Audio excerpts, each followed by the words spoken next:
the board of the European Society of International Law, which has organized this webinar. This is the second webinar organized as part of the series of the Teaching International Law Corner, which aims to discuss with colleagues and other participants about teaching approaches to international law. We had before the summer a further webinar on discussing 3 recent volumes on teaching international law, and the video has been posted in the ESIL Teaching Corner website. You can see in the chat reference to it. And today, on the contrary, we are going to discuss teaching international law through theater performance. That's the reason why I'm in a theater, as you can see. And I have the great privilege to host a series of colleagues who have been working on this teaching approach, coming from academia, screenwriters, students acting as actors, who have been involved in some recent performance portraying international law in theater. In particular, the 3 pieces were Kiatue Patrice Lumumba, who is going to be played in a few days in Belgium, the Ongwen Trial, which was carried out, not the trial, but the performance, at the European Universities Institute last summer during the summer courses of the Academy, present in Florence. And last but not least, this is not a trial which was performed a few months ago at Utrecht University, and also recently some part of them were part of the activities at Utrecht University. I'm very glad to host particularly Sarah Nouwen, who has kindly offered to support me in the organization and management of this webinar. Sarah is a professor of international law at the European University Institute, is also a great editor of the European Journal of International Law.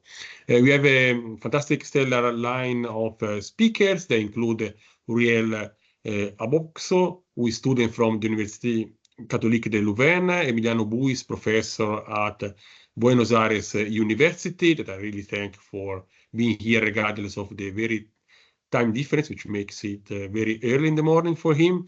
Susanne Knittel, she's an assistant professor of comparative literature at University of Utrecht. I've been very involved in one of the pieces, as well as Claire-Marie Lievens.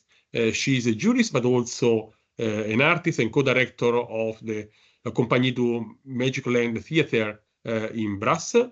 Cedric Ryngaert, professor of international law, Utrecht University. Raphaël van Steenberghe, professor of international law at the Universiteit Catholique de Louvain. Wouter Werner, professor of international law, Vrije University, Amsterdam. And last but not least, of course, Jessica Wiseman. She's a PhD candidate at the European University Institute, and she was also one of the actors in one of the performances. So it's now time to start. I don't know if I should say merde like in any theater performance, not to have some good luck. Maybe it could help for facilitating our activities. And to start, I will kindly ask our academic colleague, in particular the ones on international law, Cedric, Raphaël, Wouter. So you have been involved in this theater performance. So can you describe the theater performance in which you have been involved in, and in particular why you choose this teaching method in comparison to other ones that we have been used to discuss about international law? So Cedric, Raphaël, and Wouter, up to you. Thank you, Giulio. Shall I start? So thanks a lot for organizing this, also Sarah. So I'll say something about this performance. This is not a trial, which we staged in Utrecht earlier this year, and Susanne will also take the floor later, so she can add to this. So this was a performance on prosecuting the crime of ecocide, which exists and does not exist. So this was based on a definition of the Party for the Animals in the Netherlands, based on a bill that was discussed in Parliament, but not yet law.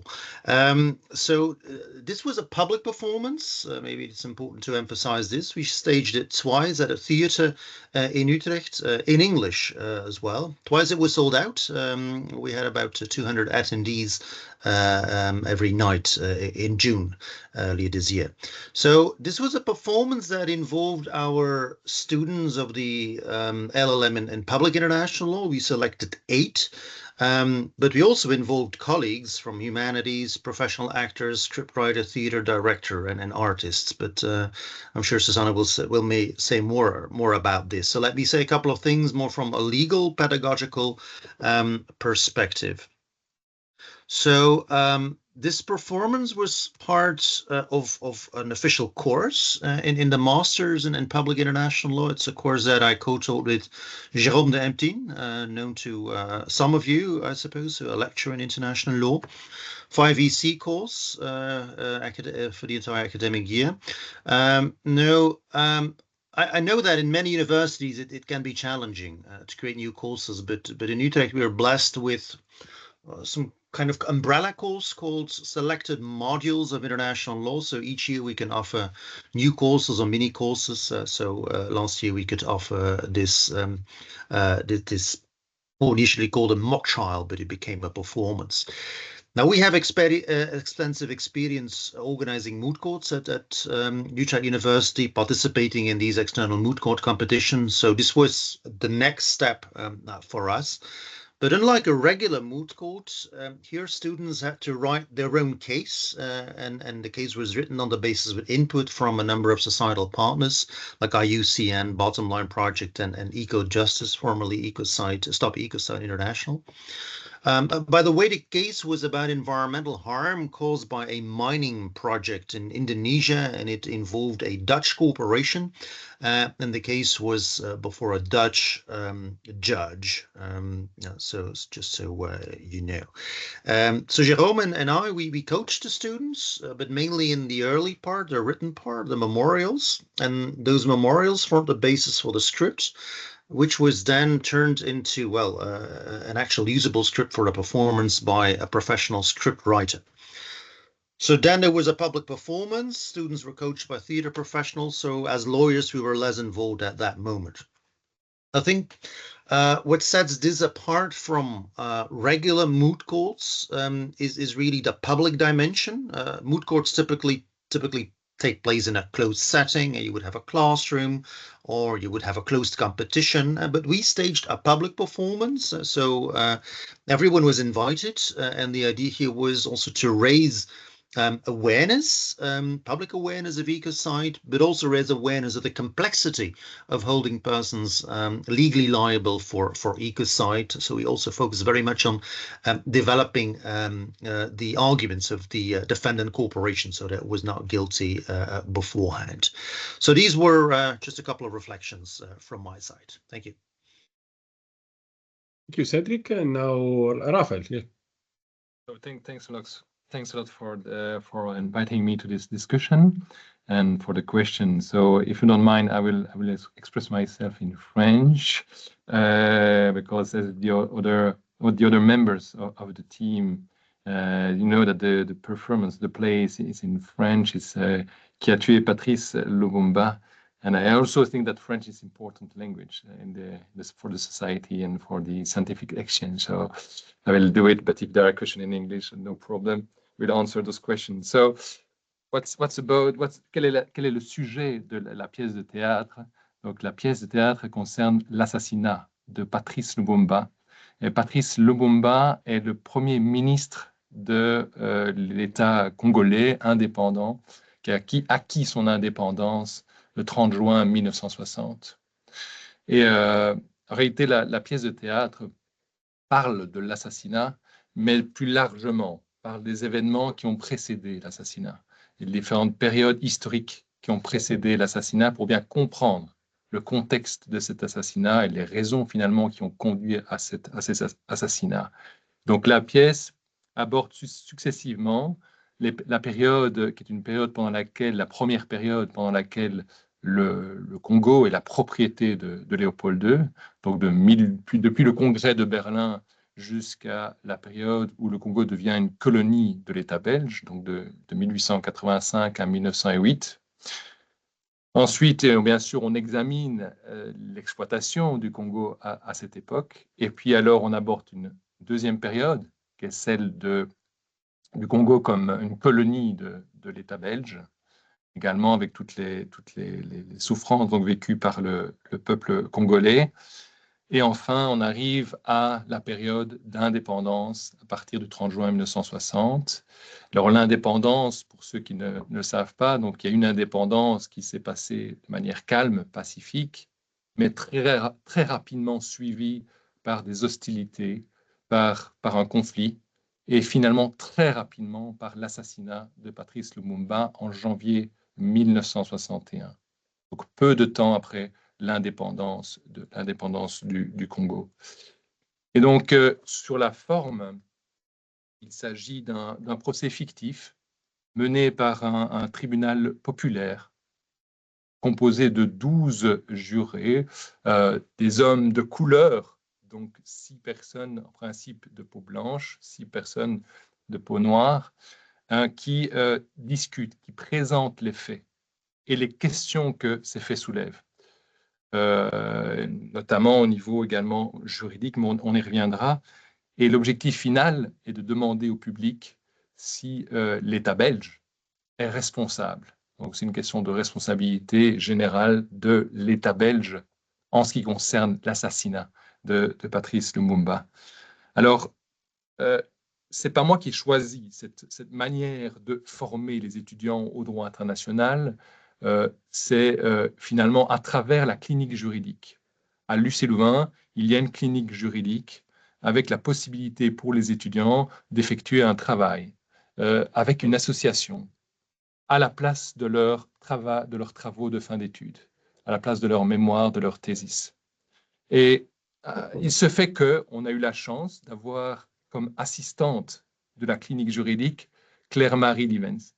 Claire-Marie qui est scénariste, qui est actrice, qui est metteuse en scène également, c'est très important, et donc qui a été approchée par une association pour parler de l'assassinat de Patrice Lumumba sous la forme d'une pièce de théâtre. Et dès lors, elle a, à partir de là, approché certains académiques. Je l'ai été dans la clinique, et donc elle m'a proposé ce projet, et bien entendu, j'ai accepté vraiment avec grand plaisir, parce que je me suis rendu compte de l'intérêt d'une telle manière de former au droit international. On y reviendra aussi, sans doute, hein, l'intérêt pour les étudiants, l'intérêt donc de contribuer à la rédaction d'un scénario et de s'intéresser à des questions juridiques en lien avec une pièce de théâtre. Et donc finalement, mon rôle à moi en tant qu'académique a été de superviser les recherches scientifiques, juridiques, qui ont permis la rédaction du scénario, de participer dans une certaine mesure à des parties de rédaction du scénario, et puis de relire l'ensemble du scénario, et enfin de jouer dans la pièce de théâtre. Donc finalement, dans cette pièce de théâtre, il y a des étudiants, un professeur, également des comédiens professionnels et amateurs. Et cette pièce de théâtre, en fait, a déjà été jouée l'année passée, à 3 reprises, et donc nous la rejouons. Apparemment, elle a un certain succès. Donc, on a vraiment le plaisir de pouvoir rejouer cette pièce de théâtre. Alors, on pourra revenir sur les questions de droit international. On connaît toutes les questions de droit international qui se posent au sujet de la décolonisation ou des souffrances, des crimes qui ont été commis pendant la colonisation. Voilà, c'est des questions qui sont abordées non pas de manière directe, on verra, mais de manière indirecte. Évidemment, Claire-Marie pourra vraiment me compléter ce que je dis. Voilà. Thanks a lot. Merci beaucoup. Merci toi, Raphaël. Wouter, please. Okay, thank you. Thanks for organizing this. It's very nice to hear what other people are trying out in combining law and theater. So the project that Sarah and I started is basically a reenactment of an existing trial, the trial against Dominique Ongwen before the International Criminal Court, the trial phase and what came before the trial phase, so the referral letter and the discussions around it. So it follows the transcripts literally. but of course we heavily intervened and created scenes. So the setup was that, well, I did it in different constellations. So one was at the European Institute in Florence. That was kind of the best performance that we had, because we had 2 weeks and a whole organization around it. I also did it here in Amsterdam on a smaller scale. But let me sketch what we did in Florence. There was around 40 participants from different countries in the world, who in 2 weeks just went through the whole script. And the approach was a bit Brechtian, so inspired by Brechtian theater. So Sarah is showing showing off our script. And the idea was that through the performance, you spur critical reflection. So the interesting moment was not only the performance, it was also the discussions we had afterwards. So there were people, we had invited people from Uganda, academics, civil society, activists, lawyers, who would give a different perspective or could give some additional background. So that was basically the setup. Now, why did we do this? For me, I do theater myself, and one of the things that I like about theater is that Kierkegaard once said, if you think that thinking is only rational in your head, you never thought. That thinking is a bodily experience, and that but using all your senses gives you a more rational relation to the world. And theater is a very interesting way of doing that, because you're there, you perform as a body. So that's one thing. The other thing, which is, I think, interesting in using reenactments, is that you have a claim to veracity. This is really what people said, which makes it sometimes really uncomfortable and awkward. At the same time, it's clearly not what these people are saying, it's you doing it. So this duality also creates an interesting question. So what does the reenactment get wrong? And that's an interesting question, I think.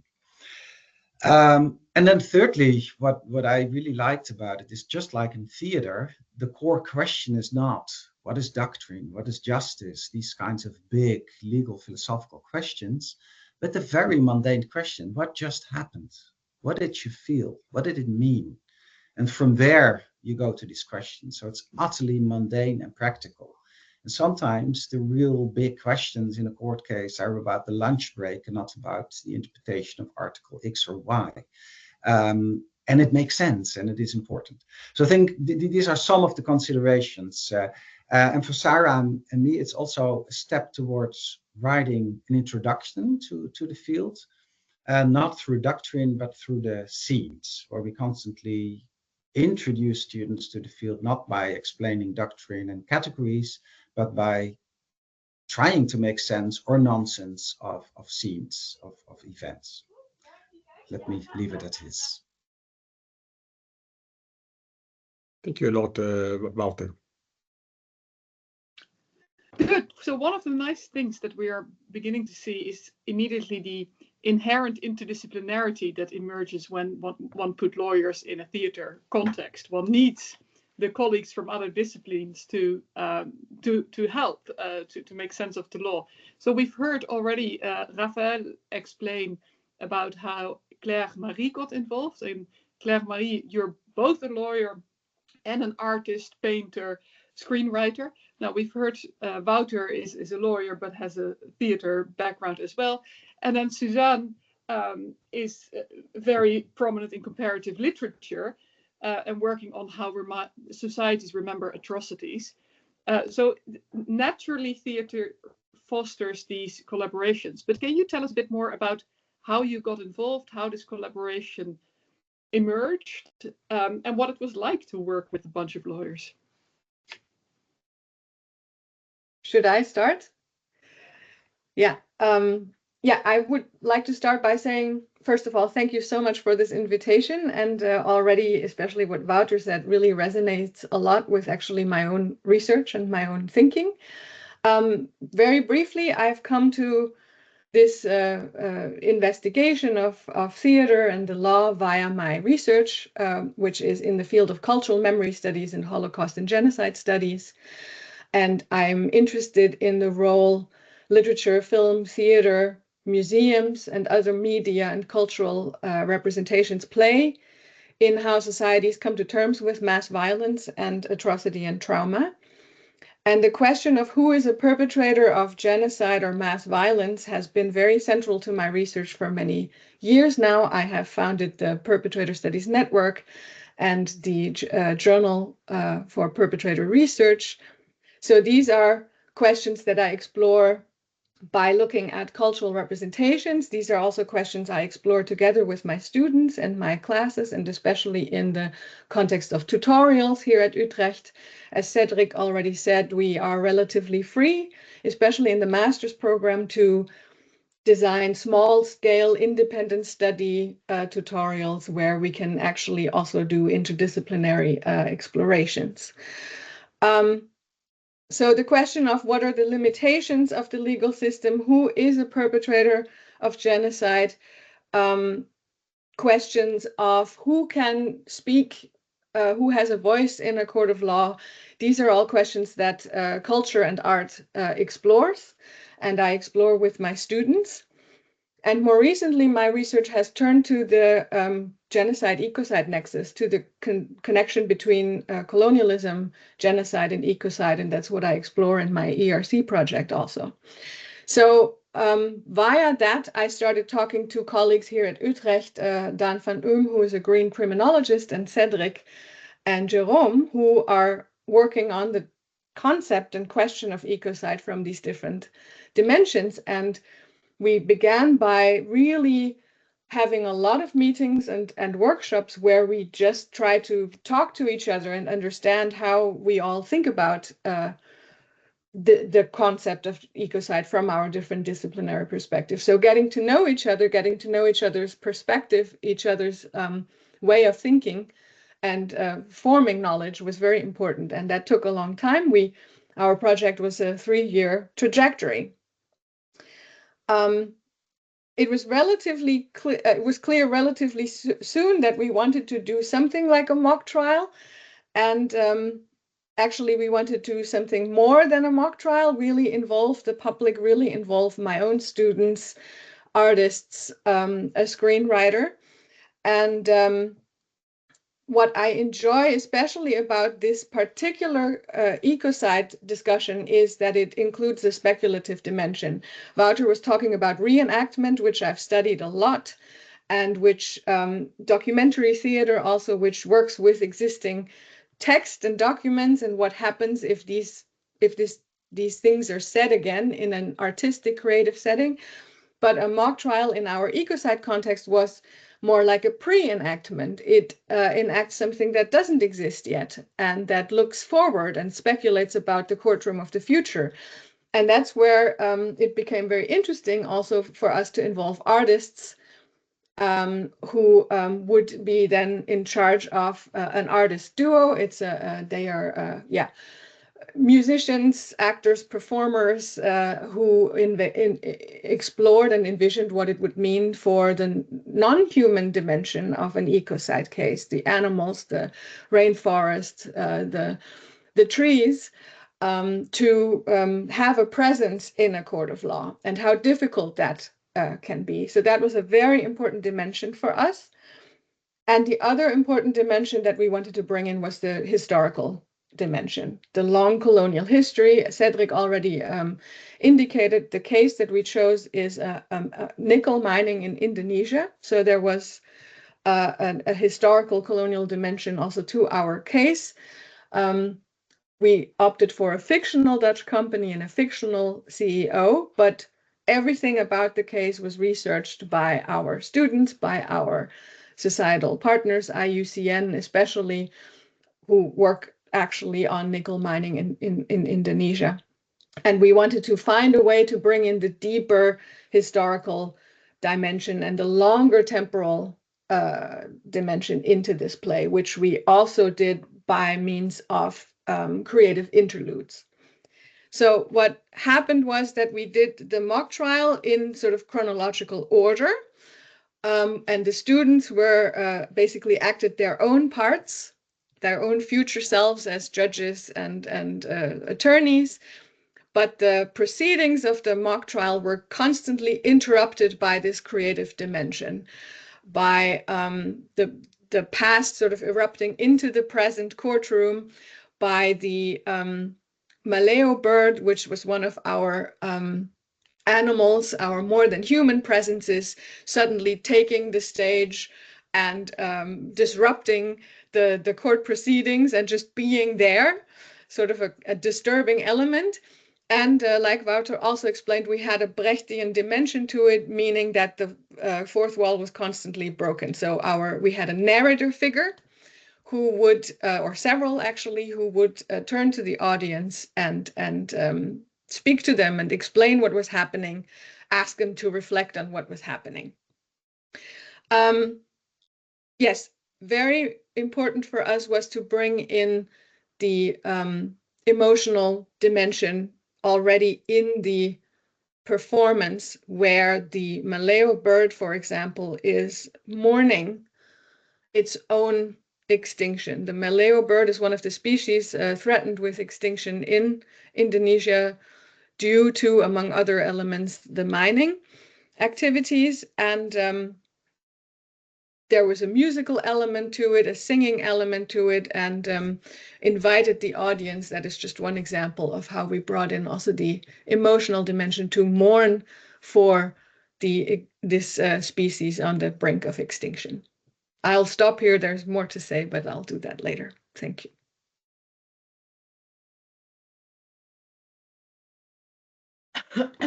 Alors, de mon côté, merci beaucoup pour l'invitation et pardon pour l'esprit fatigué. Je suis bien malade depuis 2 jours. De mon côté, là, je dirais que c'est une coordination de 3 éléments qui ont fait que je me suis retrouvée à travailler sur ce beau projet. D'abord, mon expérience en matière de procès fictifs, parce que j'ai travaillé pendant des années à la Ligue des droits de l'homme en Belgique, où l'on a développé en équipe des procès fictifs qui ont encore lieu aujourd'hui, d'ailleurs, chaque année dans le cadre du Festival des Libertés. Et donc, j'avais pu déjà travailler cette rencontre entre sciences et art, entre droit et théâtre, au cours de ces procès fictifs sur différents sujets, les violences policières, les mesures sanitaires, le placement d'enfants, donc tous des sujets qui étaient liés aux droits fondamentaux. Et donc, j'avais la chance d'être forte de cette expérience partagée, et la société civile donc est venue vers moi avec cette demande autour de l'assassinat de Patrice Lumumba, parce que dans la vraie vie, le procès n'avance pas. Cela fait des années que 10 personnes sont poursuivies pour l'assassinat de cet homme qui était donc le Premier ministre au moment de l'indépendance au Congo. 10 personnes qui doucement s'en vont de cette terre parce qu'elles ont un certain âge, et donc des militants qui se voyaient découragés de voir un procès ne pas avancer alors qu'il y avait une forme d'urgence, et donc avait cette demande de faire le procès autrement. Alors, j'aurais pas la prétention de dire que le théâtre est un pilier de nos démocraties comme la justice, mais je pense quand même que c'est quelque chose d'important en démocratie qui permet d'aborder des questions fondamentales et des questions complexes. Et donc, avec cette idée-là en tête, j'ai d'abord longuement refusé, pour être honnête, parce que je trouvais ce sujet extrêmement complexe et très difficile à traiter, sur scène. Et puis finalement, la coordination de cette demande et du fait que je travaillais dans la clinique Rosa Parks à Louvain, ces 2 éléments mis ensemble ont fait que je me suis dit qu'il y avait peut-être là quelque chose à faire. Et donc j'ai proposé ce projet-là à la clinique Rosa Parks, et j'ai eu la chance d'être suivie par des professeurs un peu fous et qui ont décidé de rentrer dans cette aventure, dans cette grande aventure. Et donc, c'est tous ces éléments mis ensemble qui ont fait que je me suis retrouvée à travailler dans cette matière-là, qui n'est pas une matière que je connaissais en droit. Moi, j'étais plutôt spécialisée en droit des étrangers, asile et migration, donc c'était pas du tout une matière que je maîtrisais. Et donc, heureusement que des professeurs comme Raphaël ont pu effectivement encadrer les étudiants en droit sur ces questions-là, parce que j'en aurais été bien incapable. Et donc voilà, ce sont ces différents éléments-là qui ont fait qu'on s'est mis à travailler sur cette vaste affaire.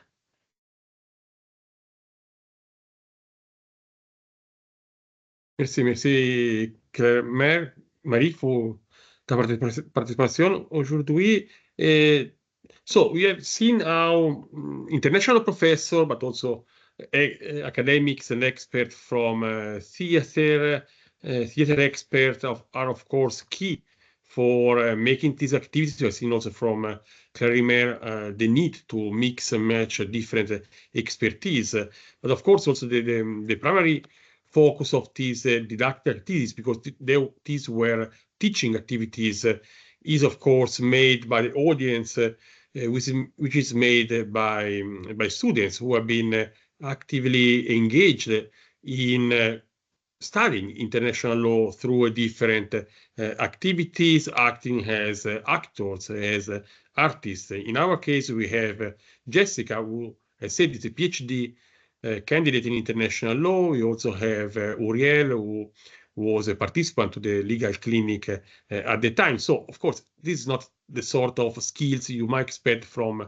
law students, but it's very interesting to know from Jess first and then Uriel, their perspective on that, please. Yeah, thank you so much for inviting me. So I think one of the most consistent aspects that both I found and the rest of the students found, and as Sarah said, we were quite a diverse student body. There were critical legal scholars, there were judges, there were activists. One of the things that I think really we all found with it was this aspect of discomfort and what emerged out of that discomfort as you're kind of sitting. And again, just to echo what Wouter said, there's this aspect of it being true, but also artificial. And what is your responsibility then, especially with something like the Ongwen Trial, talking about things that are incredibly emotional, incredibly violent sometimes. And sometimes when you're performing, there's an element of frivolity, right? Because you're performing, it can be light, it can be capricious, but it's also it's fundamentally very, very dark. And what are your responsibilities as an actor in that regard? So I think then that kind of what emerges out of that kind of duality, that discomfort, how do you do that? I think can be a really enriching experience in terms of how you appreciate the law in general, because it kind of pushes you to consistently sit with that discomfort. You know, for us, we did it for 2 weeks and it felt at times kind of really relentless, but in a way that was very productive, I think. So I think that would be one of the, I mean, there were many aspects that I think were really enriching, but certainly that kind of discomfort, that sitting with that discomfort and how you handled that was very interesting. And I think also just linked to that, and this may be slightly different point, what I've noticed as well is that the things that I learned from this kind of learning, this bodily learning, have stuck around more. There is something about doing something physically, doing something bodily, that seems to entrench the learnings that came out of it in a way that is different, I think, and has like a, I don't know, it's like slightly longer tail. So I mean, I think those were two of the things that stuck out to me just at the beginning. Yeah. Uriel.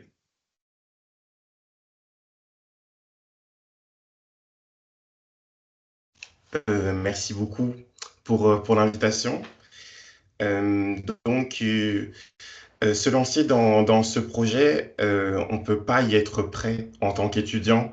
J'ai l'impression, moi en tout cas, le début de ce processus sur Patrice Lumumba était une surprise complète. J'étais très intéressé par la clinique juridique Rosa Parks, dont Raphaël a parlé tout à l'heure, donc qui permet de mettre en lien des étudiants et finalement des associations qui ont des projets concrets finalement. Et Claire-Marie arrive avec cette idée, et cette idée, elle est floue. Elle a cette idée, elle a vraiment ce projet, et elle a cette énergie, mais il n'y a pas de... C'est très peu concret finalement. Et moi, dans un premier temps, c'est l'énergie qui me parle. Le projet est très intéressant, mais Patrice Lumumba, Premier ministre au Congo en 1960, j'y connais absolument rien. C'est pas quelque chose qu'on voit spécifiquement en droit. C'est pas quelque chose que j'ai beaucoup vu en histoire avant ça. Donc, c'est vraiment un projet dans lequel je me lance. Même les connaissances en droit pénal international que j'ai sont extrêmement faibles. Donc, je suis vraiment intéressé par l'idée, mais effrayé vraiment par le projet et porteur pour moi personnellement, mais aussi pour, je pense, tous les membres de ce projet. Comme Raphaël, moi, j'ai eu un peu un double rôle dans ce projet. D'abord, je commence en tant qu'étudiant chercheur. J'ai réalisé donc, moi, un mémoire sur l'assassinat de Patrice Lumumba, plus principalement d'ailleurs sur les réparations possibles en droit des crimes, donc des violations plutôt de la législation internationale pénale, coloniale et décoloniale. Donc un sujet précis, un sujet vraiment complexe. Heureusement, j'avais un promoteur qui était très bon et très bon comédien aussi. On aura l'occasion d'en reparler plus tard. Et donc, c'était un travail qui n'était pas simple, mais qui m'a vraiment beaucoup porté. Et j'aurai aussi l'occasion plus tard de parler de comment ça a changé aussi ma perspective du droit international et même mon avenir en tant que juriste. Donc, j'arrive en tant que comédien dans un second temps, car Marie avait besoin d'un casting pour porter ce projet. Et moi, directement, j'aime beaucoup le théâtre. Donc, directement, je me suis proposé. Et c'était peut-être une des meilleures idées de ma vie, puisque toujours maintenant, donc j'ai joué 3 fois cette pièce et je continue de la jouer donc à partir de la semaine prochaine. Et ce sont des moments fantastiques qui sont même difficiles à décrire en si peu de temps. Mais étudiant, c'est une expérience qu'on ne s'attend pas à vivre et qu'on est extrêmement heureux de vivre. Merci, Uriel. I have also a follow-up question for both of you, because basically, okay, you have been students, of course, during your academic life, and of course, maybe you have also engaged with other non-traditional teaching methods. There could be maybe you have been involved in some moot court or in legal clinics or teaching through the use of videos and movies. But so, in your perspective, what is unique in teaching international law through theater performance? So you get already some points by both of you, but maybe if you can discuss what is really different in this teaching method from anyone else that you have experienced so far. Jess and Uriel, please. Meantime, maybe Uriel, you can try to check your audio because it wasn't working very well. Maybe you can try to fix it. Jess. Yes, I think it's a really good question, because I think, and as I was thinking about this, one thing really stuck out to me. There's a lot of the time when you're learning and being a student of law, you're attempting to kind of gain mastery and expertise and then apply that mastery. And there's something about theatre which moves away from that, right? You have to kind of shift your focus, instead of trying to work on creating the best argument, or be as persuasive as you can, or make sure you're as acquainted with the relevant cases as you can be. You almost kind of put that on the side, and instead what you're doing is kind of submitting into an experience of law. So there's this, and I think that's a huge benefit, right? Because you kind of move away from this idea of law as a tool and instead see it as this kind of messy wild, humanly created emotional space. And so I think that that is one aspect that really kind of distinguishes the theatrical aspect, the theatrical methodology from other ones. So that I think would be, that would I think be the main kind of contrast with those other kind of reformative, non-traditional methodologies from my perspective. Thank you, Jess. Uriel. Alors, je fais de mon mieux pour mon micro. J'espère que ça ira. Oui, c'est bien, c'est bien. Donc, je dirais que le plus unique donc, avec la méthode théâtrale, c'est le fait que on brise la distance qui existe finalement entre nous, chercheurs, et l'objet de recherche. C'est quelque chose d'assez rare puisque en tant que juriste, quand on effectue une recherche, naturellement, on doit mettre une distance entre nous et ce qu'on étudie. Et finalement, la folie du théâtre, c'est qu'on incarne finalement quelque chose qu'on est censé étudier avec une froideur, mais une froideur qui est scientifique. Donc, en fait, ça fait que on lit beaucoup de choses, on lit beaucoup de lois, on lit beaucoup de rapports de l'ONU, on lit beaucoup de conventions et finalement, on finit par vivre toutes ces choses qu'on a lues et c'est quelque chose de véritablement unique. Ça, c'est dans un premier temps pour nous en tant qu'étudiants et plus largement même chercheurs. Mais dans un second temps aussi, les mots courtes, les cliniques sont vraiment aussi des méthodes très immersives. Mais le théâtre, il permet une démocratisation finalement du savoir. C'est Claire Marie qui parlait du fait de la démocratie finalement. Et le droit international pénal ne doit pas seulement être un objet d'intérêt pour nous, professeurs, juristes, étudiants, mais aussi pour tout le monde, puisque ça concerne tout le monde par essence. Donc voilà, c'est ce qu'a d'unique le théâtre. Merci, Uriel. So that's really interesting. So the participants both described that learning the law is quite different from experiencing the law, and that through theater performance, you democratize the law. It becomes everybody's law.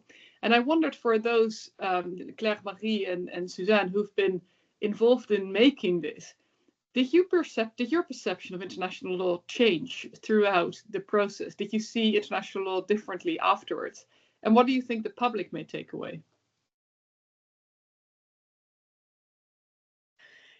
Yeah, that I found a really difficult question to answer, actually. Let me try to fly at it from various perspectives. So my interest is in the long tradition of tribunal theater, which has, especially after World War II, played a very important role in bringing questions of international law to a broader public, in actually negotiating or critically interrogating the opportunities and limitations of international law legal frameworks, especially the post-war tribunals.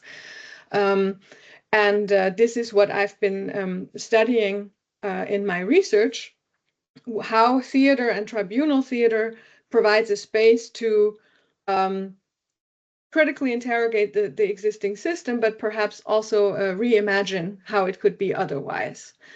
Also here, again, a speculative dimension. And how one can deal with perhaps unprecedented crimes also on an emotional level. Now, our own performance involved the audience as a jury. That is also something I wanted to share with you. So sort of actively involving also the audience in these questions of what can the law do, what can it not do.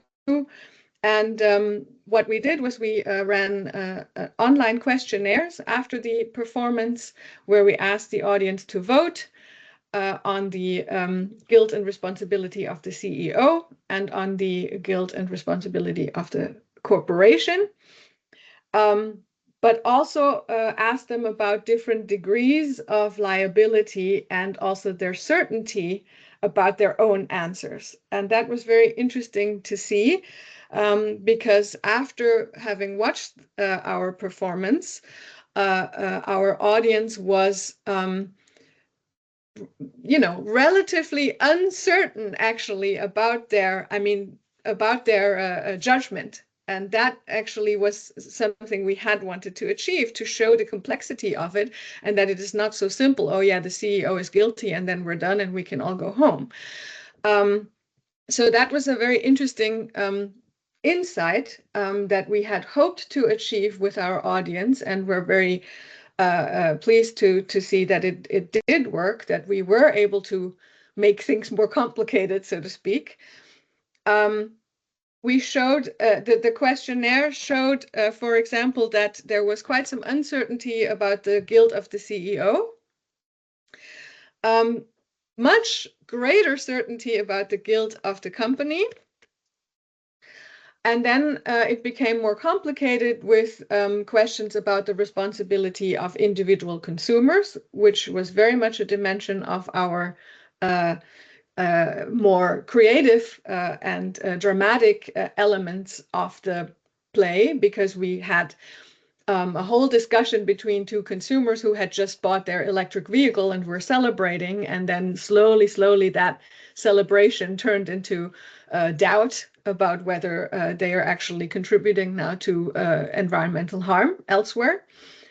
And so these were very interesting developments that we were able to track with our questionnaires, and it indicated to us that it became much more, the public opinion about this became much more tentative the more technical and the more precise the questions started becoming about subsidiary liability, due diligence, causal connections with environmental harm, of course, also very fraught question.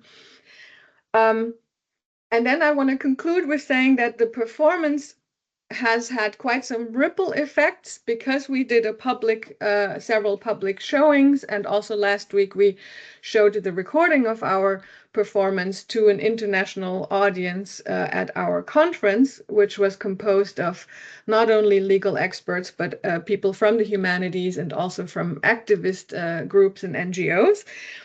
And so we've been asked to organize screenings of the performance by other legal groups in the Netherlands, and one of the most wonderful responses was that an activist from Chile came up to me, who is involved in Chile sin ecocidio, and she said, "Oh, we want to do this something like this in Chile, and could you help us put this up?"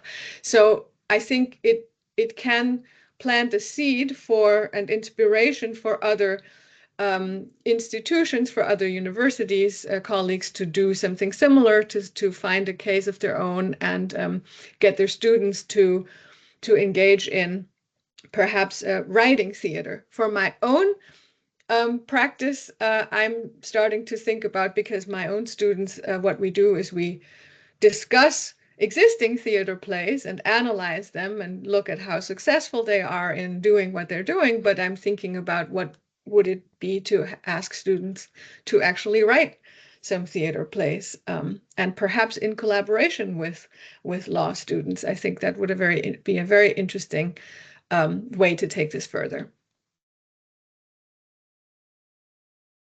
Alors, c'est une bonne question. Qu'emporte le public? C'est toujours difficile d'y répondre, parce que quand on est pris dans le projet, on ne voit parfois plus très clair sur cette question. Mais en tout cas, de mon côté, il est clair que l'objectif poursuivi, et depuis le début de l'aventure des procès fictifs que j'écris et que je mets en scène, l'objectif poursuivi est celui de la vulgarisation du droit. Parce que je crois profondément qu'il est urgent que les citoyens et les citoyennes aient accès au droit qui est fondateur et qui est socle de nos sociétés. Et donc, il y a vraiment cet élan-là, au départ du projet, il y a cet élan de vulgariser le droit. Dans le cas de la pièce autour de l'assassinat de Patrice Lumumba, il y a eu une grande difficulté qui est que l'assassinat en lui-même recoupe tant d'informations historiques, sociologiques, juridiques et autres qu'il a été difficile de mettre en valeur les questions de droit. Et donc, on s'est retrouvé dans des questions historiques davantage, je dirais, et on a à la marge des questions de droit qui sont malgré tout abordées par les comédiens, qui sont abordées, mais qui, selon moi, ne vont pas au fond des questions. Et c'est lié à un enjeu qui est très difficile quand on fait ce type de projet, qui est celui du mariage entre la complexité et le spectaculaire. Parce qu'il y a vraiment cet enjeu de rendre compte d'une question en droit qui est complexe, tout en ne faisant pas un spectacle qui dure 6h30 et tout en ne perdant pas tout le public. Et donc, c'est cet équilibre qui est, je trouve, très difficile à trouver. Et voilà, par rapport auquel on est toujours en questionnement tout le temps de la création, entre être correct, être juste en droit, et en même temps être spectaculaire. Et donc, voilà, cet enjeu-là, il est présent tout le long du processus. Et parfois, ben, forcément, ça vient jouer notamment sur les questions de droit qui peuvent apparaître ennuyantes. Mais justement, je trouve que tout l'enjeu est là, parce que je crois que le droit peut être particulièrement intéressant, je le pense sincèrement. Et donc, je pense qu'il y a une façon de rendre le droit qui permet aux gens de se l'approprier. Mais donc, pour moi, l'objectif poursuivi est vraiment celui-là. C'est celui de la vulgarisation du droit. Et le fait de dire au public dès le départ, dès le début du spectacle, à la fin, vous devrez décider, les engage autrement, parce qu'ils vont écouter autrement. Et ça, je trouve que c'est très fort. Ça se constate vraiment fort, c'est que quand ils savent qu'à la fin, ils doivent mettre un jeton dans une urne, ils doivent décider si l'État belge est responsable ou pas de cet assassinat. Ben, ils vont tout le long écouter autrement. Et ça, je trouve que c'est vraiment chouette. Ça amène une dynamique, ça amène un engagement de la part du public que je trouve très, très utile. Et alors, il y a évidemment, c'est une question qui a été abordée, la question des émotions que le spectacle permet, c'est d'amener, je pense que ça permet aux spectateurs, aux spectatrices de s'approprier les questions de droit autrement qu'en les étudiant froidement, parce qu'on a effectivement un mélange entre les émotions et la raison, et ce mélange, c'est la vie. Je ne crois pas qu'on prenne de décisions en démocratie sans ce mélange. Et donc de permettre aux gens de se rendre compte de ce mélange, à la fois le vivre, mais aussi s'en rendre compte. Et puis leur demander à la fin, ben voilà, en fait, vous avez eu un package d'émotions, vous avez eu un package de raisons, et maintenant, il faut décider. Et ça, je trouve que le théâtre permet vraiment ce cheminement-là. Et je le crois, je l'espère, peut faire de nous des meilleurs juristes. Parce que je ne crois pas au droit sans émotion. Et donc, je trouve que ça, c'est super intéressant, tant pour le public que pour ceux qui jouent. Uriel en a parlé, mais c'est vrai que quand on est sur scène, quand on est emporté par une pièce de théâtre, ben, il se passe quelque chose qui est qu'on est engagé dans la question de droit. On ne regarde pas de loin, on y est engagé émotionnellement, corporellement. Et donc, il y a vraiment quelque chose là que moi, je trouve passionnant. Et alors, je dévie un peu de la question, mais à l'heure où l'intelligence artificielle fait son domaine un peu partout à l'université et où bah, peut-être que dans quelques années, on va se demander comment évaluer nos étudiants étant donné qu'ils peuvent écrire leur mémoire via l'intelligence artificielle sans qu'on s'en rende compte. À l'heure actuelle, je trouve qu'on voit encore assez bien quand elle a été utilisée, mais je pense que dans quelques années, ce ne sera plus le cas. Et ben, en fait, le processus du procès fictif est un excellent process pour évaluer les étudiants parce qu'ils ne peuvent pas mentir. Ils sont pris dans un projet dans lequel ils sont vraiment appelés à devenir adultes, dans le sens positif du terme, tout en gardant une âme d'enfant. Parce qu'ils sont responsabilisés, autonomisés, ils sont mis au travail d'une façon qui ne leur permet pas de tricher quelque part, dans le sens où ils sont emportés par une aventure et qui vont se retrouver sur scène à un moment face à 160, 170 personnes et qu'il va falloir porter ce projet jusqu'au bout. Et là, il y a quelque chose aussi, au-delà de l'évaluation qui n'est pas le cœur, il y a quelque chose d'une aventure collective qui permet, je trouve, qui permet, je trouve, oui, d'aller au-delà des études de droit, quoi, de s'engager en fait vraiment dans une aventure collective, une aventure qui parfois est houleuse, qui parfois est difficile. Il y a eu plein de moments au moment de la création, dans le temps des répétitions, qui n'ont pas été faciles. C'était difficile de devoir supprimer 15 pages de texte parce que c'était trop long. C'était difficile de choisir qu'est-ce qu'il fallait dire, qu'est-ce qu'il fallait mettre en valeur. On s'est disputé et puis on s'est réconcilié. Et en fait, quelque part, j'aurais presque tendance à dire l'essentiel est là, dans cette rencontre très forte entre des personnes qui bien au-delà de leurs études, se rencontrent et construisent ensemble un projet duquel elles sont toutes responsables. Et ça, je crois que c'est vraiment important à l'heure où nos démocraties sont de plus en plus individualistes, d'avoir des projets collectifs où l'on porte ensemble une aventure. C'est extrêmement formateur. Je m'excuse, je dévie complètement de la question, mais j'avais envie de le dire parce que pour moi, ça fait vraiment partie du processus. Merci Claire-Marie pour ta réponse. So I have a similar follow-up question for the actors, but who were also students of international law. So I'm also curious to know from their own perspective how and if this performance have changed how you see international law, whether you believe more or less on international law. What is your approach to international law after the theater performance? So maybe with Jess and Uriel. Yes. Yes, certainly it changed my perspective. I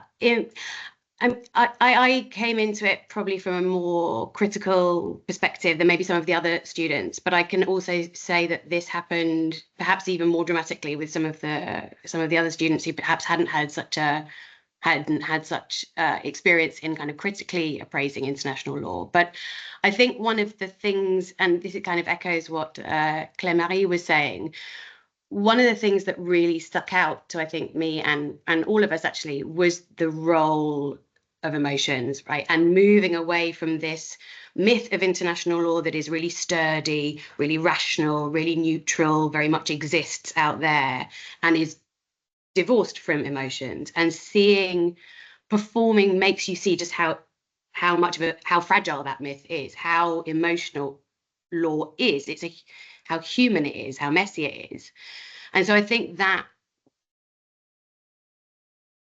is one of the main things that, and the thing is, I think once you see it, you can't unsee it. So then you look at almost everything with those kind of newly emotionally informed eyes. So I think that was probably one of the main aspects that changed how I viewed international law. But I would say just in particular, one other aspect was just the mundanity of so much of it as well, like the mundanity of a court case, how you and that kind of that juxtaposition between something very profound and then the obsession with, as Wouter was saying, tea breaks, or not having the right files, not having the right, putting those together and seeing how mundane international law can be at the same time as being so profoundly significant, again, was an uncomfortable experience, but also a very kind of enriching one in terms of how you interpret the regime of international law more generally. Interesting, Jess. Uriel.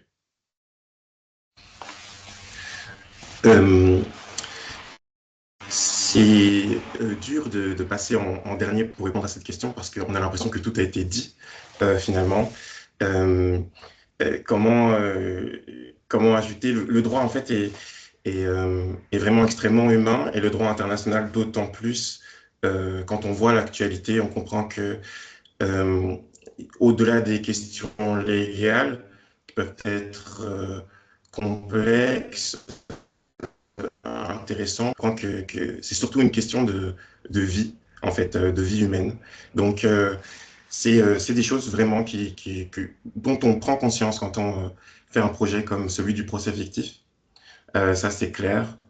Maintenant aussi, et donc Marie en a parlé, on se rend aussi compte de la complexité du droit international, donc qui finalement est un petit frein au fait de le rendre plus démocratique, puisque pour en avoir tenté finalement d'en parler durant cette pièce, c'est un sujet dont on parle en marge, mais qui est quand même très présent finalement, mais qu'on n'aurait pas pu finalement plus creuser que ça dans une pièce qui dure 1h45. Donc c'est un droit extrêmement complexe. Moi personnellement, j'en suis passionné depuis ce projet. Donc, mais il est clair qu'il faut beaucoup travailler à la vulgarisation pour le rendre accessible à toutes et à tous.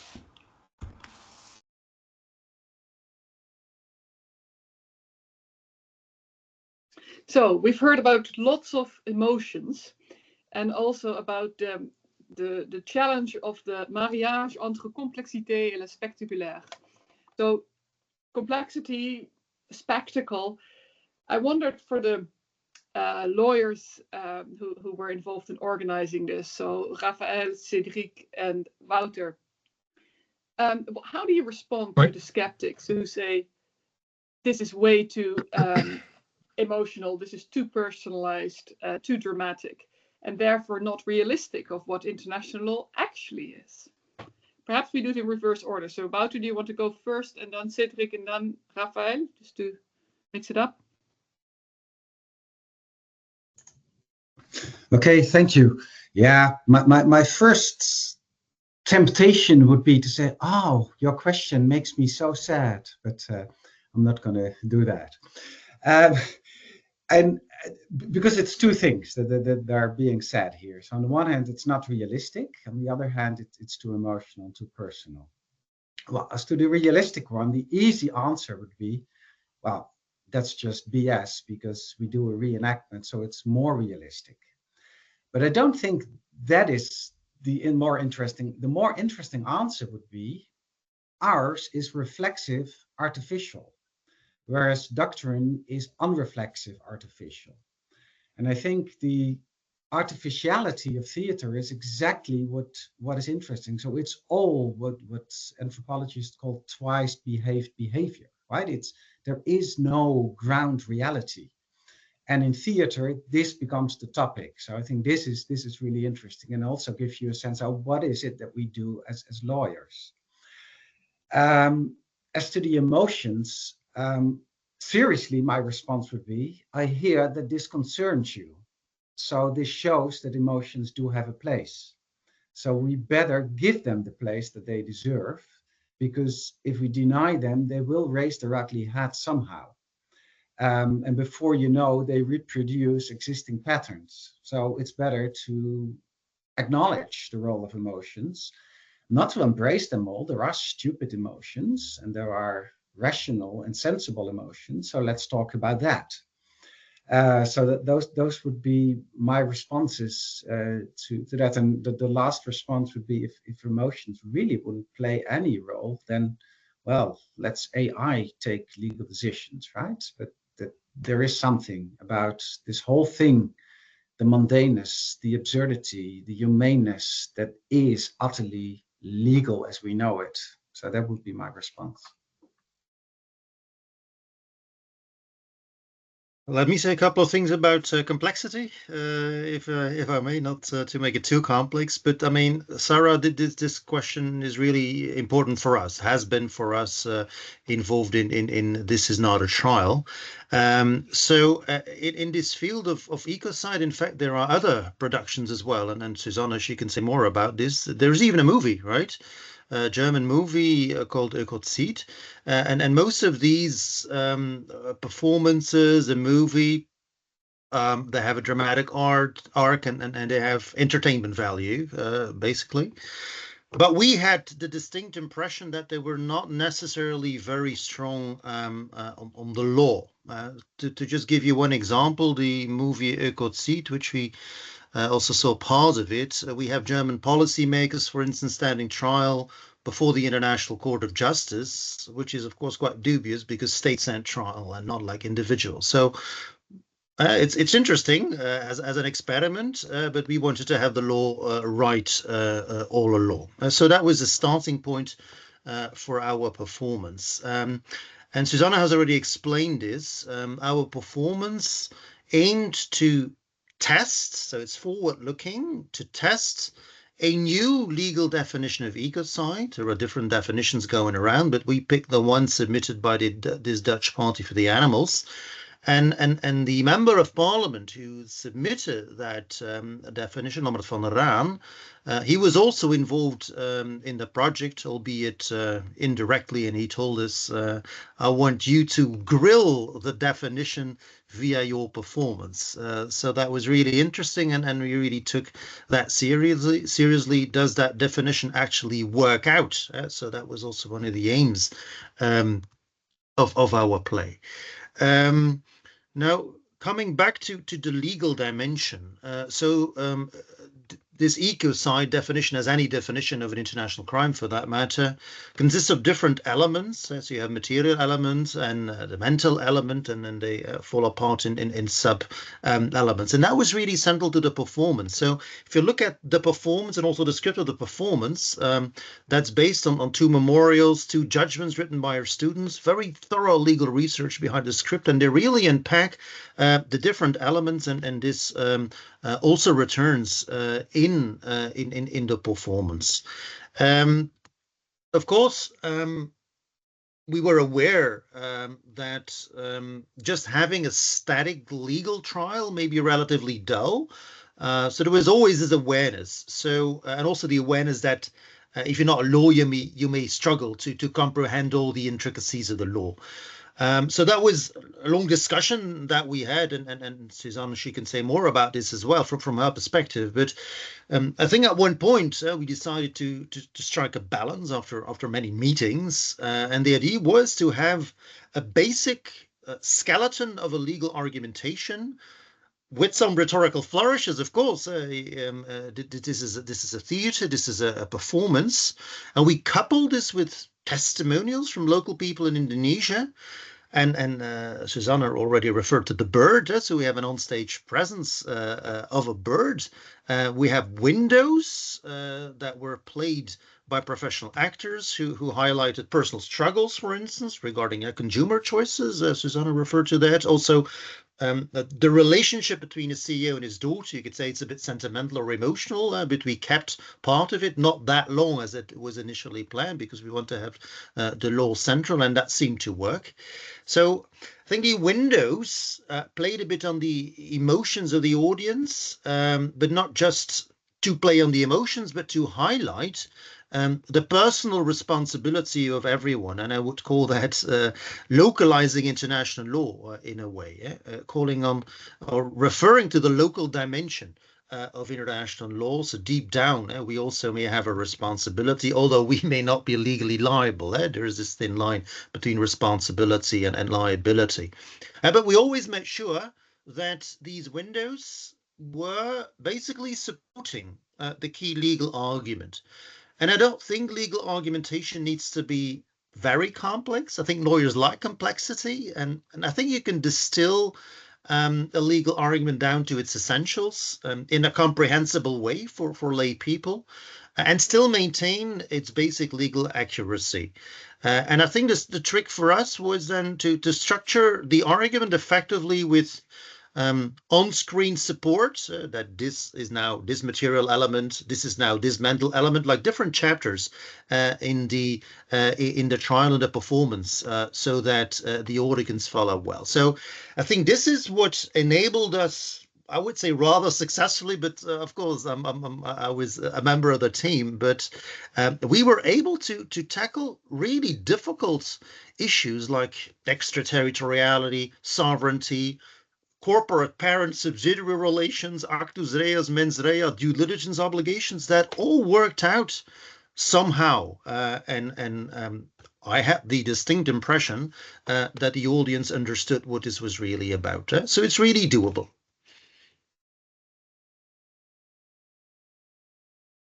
Oui, voilà, c'est vrai. Alors, c'est vrai que s'agissant de notre pièce de théâtre, il y avait vraiment toutes des questions très complexes, juridiques très complexes derrière cette pièce de théâtre, derrière cet assassinat de Patrice Lumumba. Hein, il y a des questions très techniques de prescription. Alors, comme Claire-Marie l'a dit, il y a une procédure en cours en Belgique contre des personnes initiées par la famille Lumumba. Et donc, il est possible que l'on ait un procès.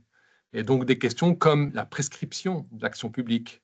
Et lorsqu'on pose la question de la prescription de l'action publique pour un tel procès, automatiquement, on a des questions complexes de, bien sûr, quel était le droit à l'époque. Hein? Est-ce qu'on pouvait parler de crime de guerre, puisque si on a un crime de guerre lors de l'assassinat, on a l'imprescriptibilité, il n'y a pas de prescription, mais cela suppose la qualification du conflit à ce moment-là. Comment qualifier le conflit, est-ce qu'il était interne, international, etc., etc. Donc il y a vraiment des questions complexes. Alors, avec Claire-Marie, finalement, on a essayé à un moment donné d'introduire cela de manière un peu technique. On a senti que ça n'allait pas vraiment, donc on a dû supprimer certains éléments, ça certainement, qui étaient trop abrupts, trop techniques. Mais je pense que c'est vrai que Claire-Marie t'a dit finalement qu'on n'a pas abordé trop le droit et on a abordé plutôt l'aspect historique. Mais il y a, on le sait, dans toute la question des actes commis lors de la colonisation et la question du principe d'intertemporalité. Donc, peut-on évaluer avec nos yeux d'aujourd'hui ce qui s'est passé à cette époque-là?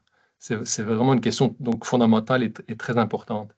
Et je pense que ce principe-là, on le fait parler, on le met en lumière, et on le met en lumière avec, c'est vrai, de l'émotion, parce qu'on fait parler des personnes de l'époque. Donc, on fait parler dans cette pièce le fils, un enfant de colons belges, hein, et on le fait parler avec le reste des membres du jury. On le fait parler aussi avec un enfant de peuple congolais. Et donc, cette personne-là, finalement, l'enfant du colon, donne sa perception des mentalités de l'époque, en quelque sorte aussi un peu du droit de l'époque, de la manière dont on envisageait les relations avec le peuple congolais. Hein? Et il y a cet échange sur scène, mais qui est permanent, hein, qui est très présent. C'est une relation entre deux qui est très forte. Ou alors, et c'est pour moi, ça, c'est un moment d'incarnation, en fait. On incarne, on donne de la chair à ce principe d'intertemporalité. Est-ce qu'il est fondé ou pas? Et finalement, c'est un peu le public qui va devoir prendre position. Est-ce que oui ou non, on doit simplement faire abstraction et dire à cette époque-là, c'était comme ça, c'était normal, on doit accepter cela.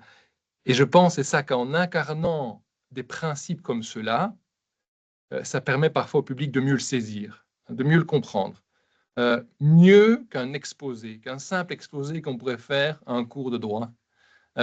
Nécessairement, bien sûr, les acteurs le vivent, mais le public va recevoir cela et beaucoup mieux le comprendre. Donc, voilà, et je pense que c'est vraiment, on en a parlé tout à l'heure, hein, c'est vraiment de notre responsabilité en tant qu'académique de vulgariser le mieux possible donc, ce droit, et je pense qu'on le voit, nous, en tant qu'académiques.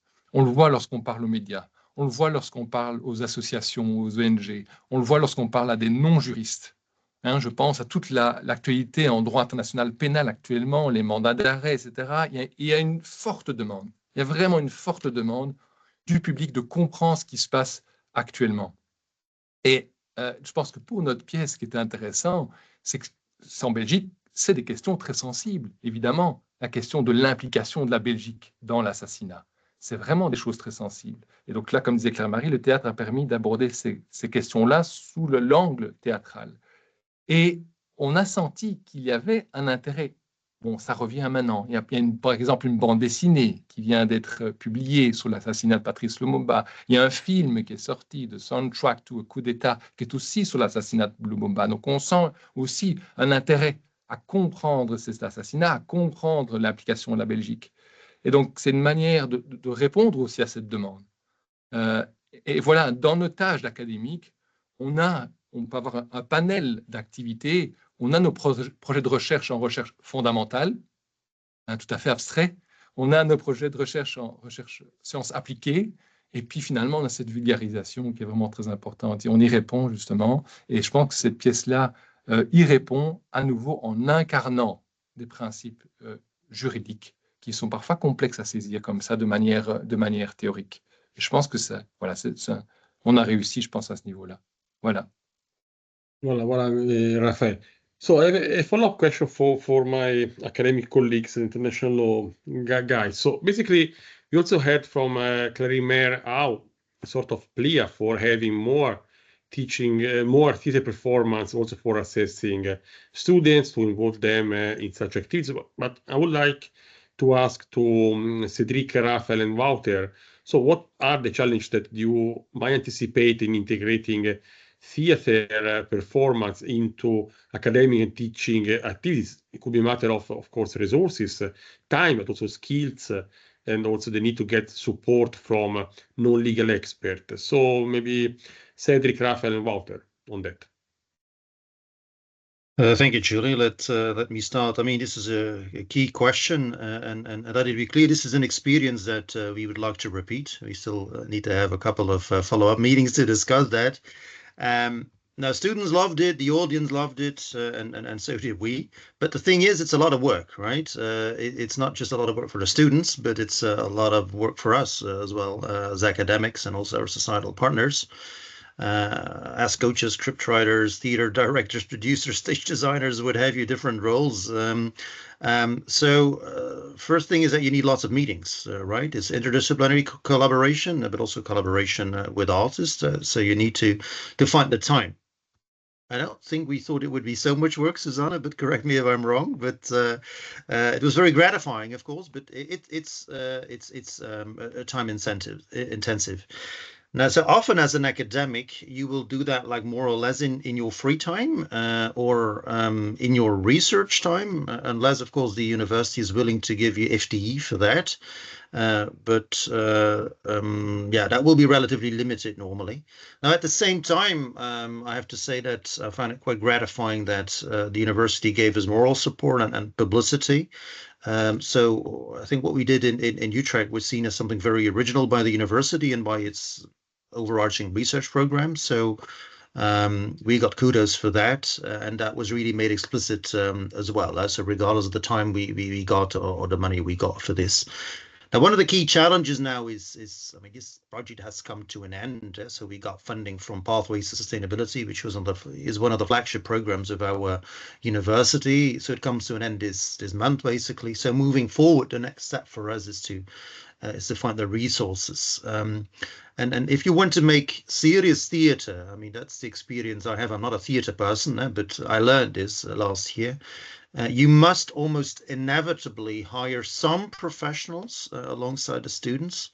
Like being a screenwriter, being an actor, especially if you want to go for a public performance, being a theater director, like this is really a profession, right? So this is not something that we could easily do as academics. Of course, if you have some background like Wouter, I think it might be different. But for me and for the members of the team, that was certainly not obvious. And hiring these people, I mean, you have to pay. It's expensive. And here, I mean, I won't say the exact numbers, but we're talking about tens of thousands of euros to have just one play that you perform twice. So that is sizable, right? And the university is unlikely to provide such funding on a repeat basis. So we got it once, but given the numbers, it's unlikely that they would do it another time. So I think the next step for us would then be to look at funding agencies in the cultural sector. But, you know, in the Netherlands, as elsewhere, we live in times of austerity. So that can be challenging. So it's something that we still need to consider with our team. But clearly, this was a very unique experience. And for students, I mean, they told us that this was the highlight of their year, once in a lifetime experience in a way. So this is really something that we would like to offer again. But I think resources are the main stumbling block for now. Thanks. Parfait. Thank you, Cedric.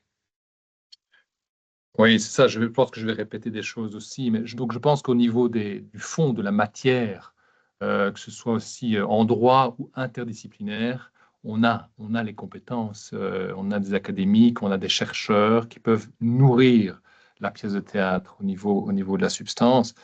Bien sûr, cela implique de notre part des professeurs, mais également des étudiants. C'est vrai que des professeurs de travailler sur notre temps hors travail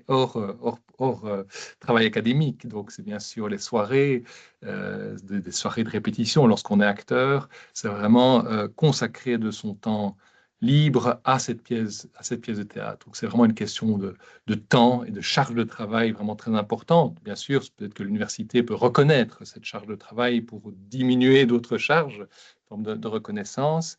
Et pour les étudiants, évidemment, je parle peut-être au nom d'Uriel, mais je suis certain que Uriel a dû travailler beaucoup plus que la simple rédaction d'une thèse ou d'un mémoire. Hein. Mais ce qui est un peu fou finalement, c'est qu'on s'est donné beaucoup plus, hein, on s'est donné au-delà de notre activité professionnelle, et pourtant on recommence. On recommence, on l'a fait une fois l'année passée, on refait à nouveau 5 représentations, et donc ça implique à nouveau un investissement, parce qu'il faut à nouveau quand même répéter, il y a des acteurs qui ne sont plus là, etc. Donc c'est pour vous dire que malgré tout cela, c'est très gratifiant, c'est quelque chose de très gratifiant, quelque chose qui se passe au moment de la pièce de théâtre, après la pièce de théâtre, et il y a vraiment quelque chose de gratifiant, donc même pour un internationaliste, de pouvoir comme ça jouer et de transmettre ces quelques éléments de droit international, outre les aspects historiques, etc.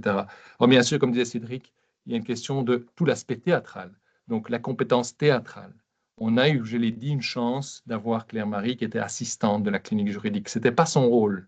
Hein. Donc, elle l'a fait aussi en dehors de son mandat d'assistante.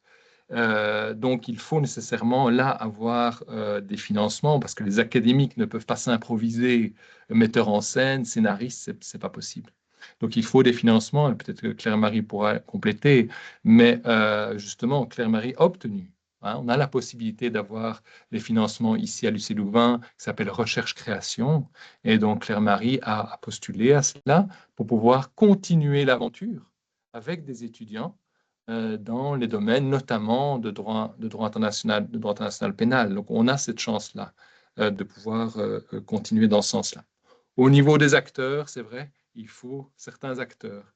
Il faut professionnels ou quoi, il faut également les financer, mais dans une mesure limitée, finalement. Je ne pense pas que ce soit un énorme budget, mais voilà, il y a aussi cette difficulté-là. Éventuellement, peut-être Claire-Marie voudrait ajouter quelque chose sur le financement, non? Voilà, enfin, donc vraiment, c'est ça, c'est chouette et c'est parti pour 2 ans et sera peut-être renouvelé. Et donc voilà, nous allons continuer l'aventure. Merci. Wouter. Yeah, I don't have much to add. I mean, this is what it is. Everybody loves it. You get kudos from your faculty in the university. Fantastic, you do it. And there's no time and resources. That's what it is. So that's what you work with. Sometimes you manage, and sometimes you can't get it off the ground. That's how. That's all I can say about it. But perhaps as a little add-on, we spoke about democratizing international law. I think Wouter and I are now working on democratizing this method by transforming our script into a script book so that it can become a teaching method for all international criminal law classes, because at least you don't have to go through tens of thousands of pages of transcripts anymore. We've done the transcript. There is a script of 100 pages with annotations about how you may want to teach it. Anyway, sorry for abusing this position. Okay. People... Can I add something now? You opened the box, Sarah. Because what you can do, of course, you can have these snippets of theater in your teaching, right? So you don't have to go for 2 weeks reenactment or a full performance. You can have one scene in class performed and a reflection session. So you can add these smaller units, and that's not time consuming or expensive. So that there is a silver lining. Yeah. Good. And for everybody who has been listening and watching and is somewhat surprised, because there's one person in this on the video who hasn't been speaking at all, and it's Emiliano. And we've asked Emiliano to come with concluding observations. So he's been probably listening and thinking about, what do I have to say about this? And Emiliano is uniquely positioned for this because he's both a public international law scholar and a Greek literature scholar, and has also performed several roles in the Pictet competition, so knows what it is like to perform. Emiliano, what would you like to say about as your takeaway from this discussion?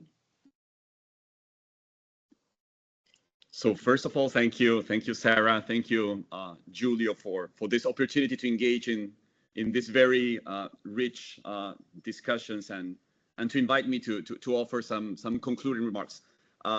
This webinar for me was a bliss, so I was taking hundreds of notes.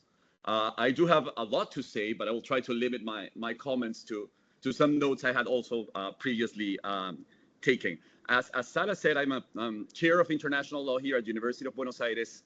I'm also associate professor of ancient Greek literature. In fact, my first PhD was on the reflections and the representations of law in Athenian comedy. So many of the things that you were saying just resonated with my previous research. And I think that when you go to history to enlighten some of the aspects that we have been discussing, we can eventually shed light on many of the things that you said. First of all, a general comment that might be also interesting to recall the fact that if you study theater and the origins of theater in antiquity, the fact is that in ancient Athens, for example, there was truly not a huge difference between the working of the courts and theaters. They were both public rituals, they were highly codified performances, and citizens were engaged both in dramatic spectacles and in the assembly, in the tribunal. So this was part of what you say, the embodiment of politics. So when you talked about democracy, and Claire-Marie was very vocal about this, well, in Athens, theater was part of the democratic identity. And if you think about what philosophers said in the past about the importance of theater, you could recall what Aristotle in his rhetoric or in his poetics explained about the fact that tragedy was really enacted. So the importance of tragedy was just putting some images in front of the audience so people could eventually relate and also feel. The purpose of tragedy was to move the audience through pity and fear. So emotions, of course, are there. Athenian orators, for example, they were expected to behave like trained performers. And I was just remembering how Demosthenes, one of the most famous orators, was criticizing his enemy Aeschines because he was never a protagonist. He was always a second actor. And this was in the Athenian assembly. So it was a very public and political space. So law, since antiquity, has always had this theatrical dimension. So dramatic experiences and the examples that you show, I think, explain this very well. They can demonstrate that teaching law is not about just logic, memorizing rules, knowing the case law, but basically about discussing what makes justice human and meaningful. Raphaël was talking that theater makes us understand. It's all about understanding. It's all about comprehending what lies behind the law that we have. I'm part of the Jean Pictet competition, which is not a traditional moot court, because basically students and judges, we perform roles. The whole idea behind the Jean Pictet competition on international humanitarian law is basically performing, is basically acting. It's a role-playing activity in which students from different universities interact on fictional scenarios dealing with armed conflicts. And you can see there eventually the importance of embodying the contents of relevant conventional and customary rules.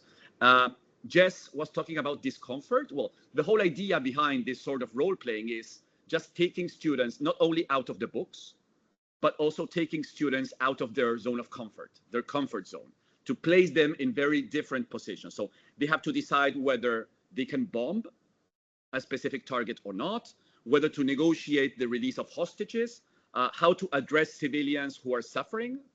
So I think that law, and this is just a piece of information that can show this, is inseparable from performance.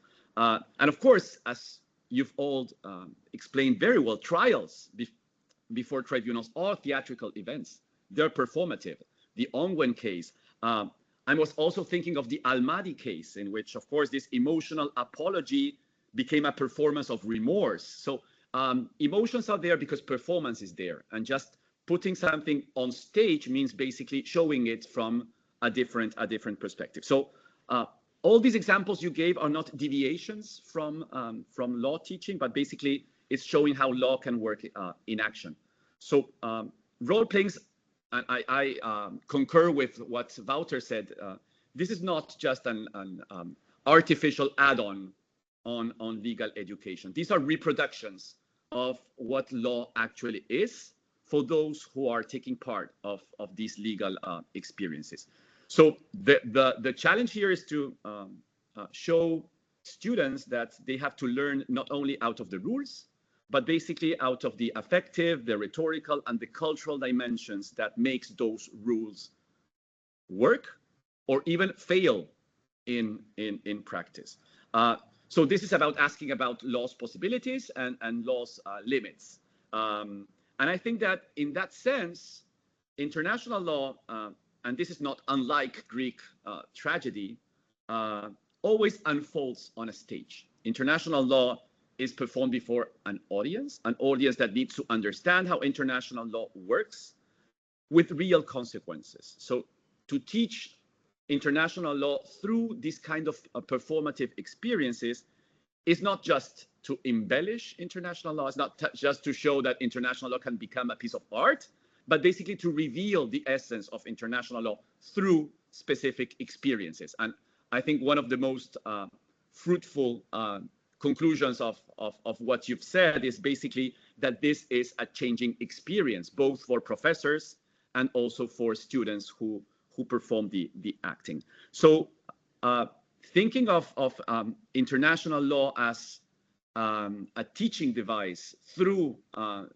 theater might not only be aesthetic, which it is, but also ethic. So I think there's both an aesthetic and an ethical dimension in the representations that theater can provide to international law. So I was taking note, and I really want to congratulate all for the experiences. It's such a pity, talking about emotions, that I was not able to see those experiences alive, but you were able to transmit the passion that those experiences show. So again, what you did was just recreating the experience of those who were sitting there enjoying the performances that you represented. So thank you on behalf of the audience as well, very much. Emiliano, no, I have a further follow-up question on that text for that. So basically, also based on your writing approach on theater and theater performance, because you've written about, for instance, the International Review of the Red Cross, a bit an interesting paper about the need to change the approach in training IHL, for instance, including a so-called affect-based education, where emotion can play a role in order to strengthen IHL training and dissemination. So, and emotion, I think, was the most used word around the conversation. So maybe you can further elaborate about it in order how we can engage through emotion complex international law issues. Mm-hmm. Yeah, thank you, Giulio. So there's a short answer and there's a longer answer. So short answer is that international law is emotional. So emotions are pervasive. They're always present in international law, despite the fact that we tend to rationalize it. The longer answer to your question is basically what I have been doing for the last years. I have been working on emotions and international law for many years. In particular, there is one paper I published at the International Review of the Red Cross with a colleague, Rebecca Sutton from Edinburgh. And we conducted some interviews to professors and students who took part in the Jean Pictet competition, basically trying to identify how their experiences were when studying for the competition, were living the competition, and then when they thought about the competition after the competition took place. And the emotional dimension is ever present. Students, when they performed roles, they were explaining how they felt, and they were able to discuss the realities of cold rules in real situations. So my conclusion there is that if we want to teach IHL as if it were emotionless, then we risk producing lawyers who are completely unprepared for its actual practice. So in that sense, I think that through performance, what you create is a sort of emotional energy, in the sense that this is not an individual feeling. And of course, we can think of, again, Aristotle and catharsis, this idea that you can purge some feelings while looking at what happens on stage, and you connect emotionally with what's happening on stage. And this is, of course, for Aristotle, a singular and very individual perception. But beyond that, there is a collective construction. And that collective construction, I think, can be perceived when you discuss how people interact in groups there. And when you ask students and professors how their experience was, what you can see is basically that these experiences not only made them learn more about law, but basically to develop a sort of deeper humanitarian sensibility. So it makes, on the one side, learning more vivid and more memorable, but at the same time, I think they contribute to strengthening this ethical core of international law, to make, again, international law relevant and to make it more humane. So it encourages imagination, and I think this is quite an asset. It fosters lateral thinking, this idea that spectacles move you out of the expected areas. And just my last remark, I think that in times of crisis of international law, we definitely need to teach and we need to learn international law out of the box with other strategies. So again, I think that all these experiences that you shared are a way that might contribute to better explaining international law through different perspectives. So I think there's a lot to do in line of what you have been doing, and there's of course more representations to make. Thank you. Thank you, Emiliano. Thanks a lot. So eventually, I'm wondering whether maybe from the audience, from the participant, there might be some question. Oh yes, Bazak. Okay, let's try. Not very high-tech person. I will try to open the floor to Bazak Etnik. Just give me a second. Okay, now Bazak, you should be able to open your micro, eventually also your camera as you wish, please. Hello. Hi, can you hear me well? Yes, everything is fine, Bazak. Good to see you after the Berlin. Hi. Yes, thank you so much for this. This was fascinating. I participated in Concours René Cassin, another moot court, ECHR, back when I was a student, and then I've been involved in judging first, and then now the comité scientifique of the competition. And besides that, I'm just a lover of the performing arts. My question is a little bit meta, and I don't know if it's not to anybody specific, but anybody who feels compelled to answer. How does this inform the other things you do as a teacher and researcher? Because I'm no specialist in anything that is in front of a court. So I don't do ICL, I don't do environmental law, but I'm a philosopher of international law. And I'm wondering how you carry this outside of the classroom to the other things you do. In Berlin, I was presenting and I acted out a scene because I thought it would be easier to deliver and also for myself. So yeah, that's my question. Do you carry this outside or does it stay in the classroom and with the students? Thank you. Yeah, I can confirm how the presentation by Bazak was both a performance and an academic presentation. Oh, you were there. Yeah, I was there. So this is why I remember quite well. So would like to pick up the question by Bazak? Werner, yes, please. Yeah. Thanks for the question. So your question is how does it spill over into your research and your teaching? In my case, it very much does so. So I teach my international law not as a set of rules of doctrines, but as a script. So I invite students to imagine what kind of stories are made possible or impossible through a particular legal regime.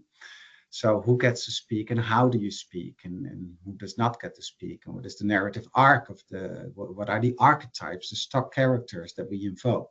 So for example, in international humanitarian law, the reasonable commander, well, we all have a Tom Cruise-like image immediately in our heads, right? What is that? What kind of stories do we tell?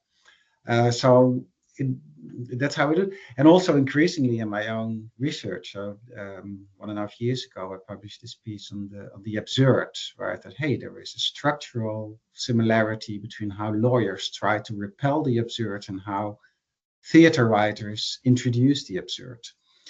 So I think this is an interesting concept also to play with, because the absurd makes you think, right? It leaves you speechless. And therefore creates room to reorient yourself. So these are some ways in which it spills over into research and teaching. Raphaël, I see. Oui, merci pour la question. C'est vrai que pour cette pièce de théâtre, on l'a fait vraiment en dehors de la classe finalement. Enfin, c'était une supervision d'un travail effectué par Uriel sur des questions juridiques, et puis le reste a été plutôt discuté avec les acteurs et ceux qui ont pris parti à la pièce de théâtre. Mais ça répond à une certaine une approche de ma part finalement dans les cours de droit international pénal. Je ne parviens plus à enseigner les règles telles quelles comme ça. Il m'est très difficile d'enseigner, par exemple, le fonctionnement des juridictions, du tribunal de Nuremberg, etc., du tribunal spécial pour la Sierra Leone, sans montrer la réalité derrière, sans montrer la réalité du conflit armé, etc. Et en fait, je procède par vidéo. En fait, les étudiants peuvent et doivent même visionner des vidéos, je les préviens lorsqu'il y a des images choquantes, mais pour absorber, intégrer le contexte historique et la réalité vécue par rapport aux conflits armés qui ont précédé les juridictions, mais également le fonctionnement des juridictions, des réactions des victimes, etc., etc.